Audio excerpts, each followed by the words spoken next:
Hello বন্ধুরা, শেখ হাসিনা সরকার পতনের পর ভারত বাংলাদেশের সম্পর্ক নিয়ে রয়েছে তুমুল উত্তেজনা। এরই মাঝে খবর আসছে ভারতের সেভেন সিস্টারের অন্তর্ভুক্ত প্রায় 60 কিলোমিটার জায়গা দখল করে নিয়েছে চীনা সেনাবাহিনী। চলুন এই খবর কতটুকু সত্য আমরা আজকে তা জেনে আসি।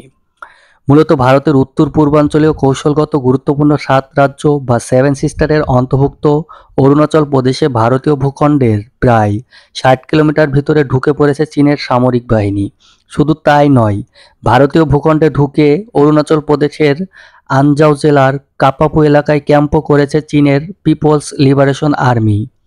অরুণাচলের স্থানীয় সংবাদ মাধ্যম অরুণাচল 24 ও নিউজ 5 সরেজমিন ঘুরে তৈরি করা এক প্রতিবেদনে চাঞ্চল্যকর এই তথ্য জানিয়েছে।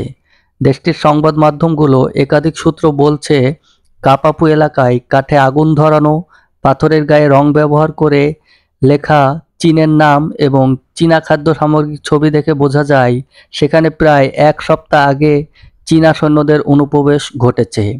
ছবিতে দেখা যায় পাথরের গায়ে ইংরেজিতে 2024 সাল লেখা রয়েছে।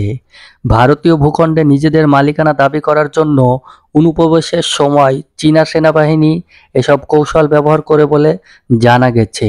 নিউজ 5 বলেছে, দুই দেশকে বিভক্তকারী ম্যাকমোহন লাইনের হাদিগ্রা পাসের কাছে কাপাতুত ইন্দো তিব্বত বর্ডার পুলিশের একটি ক্যাম্পের অবস্থান রয়েছে। আর আনজাও জেলার নিকটতম প্রশাসনিক এলাকা চাগলাগাম ম্যাকমোহন লাইন থেকে প্রায় 90 কিলোমিটার দূরে অবস্থিত। এছাড়া চাগলাগাম থেকে প্রায় 80 কিলোমিটার দূরে পার্বত্য এলাকায় গ্লাইতাকরু পাসের অবস্থান। তো দেখা যাক এই উত্তেজনা কোথায় গিয়ে শেষ হয়।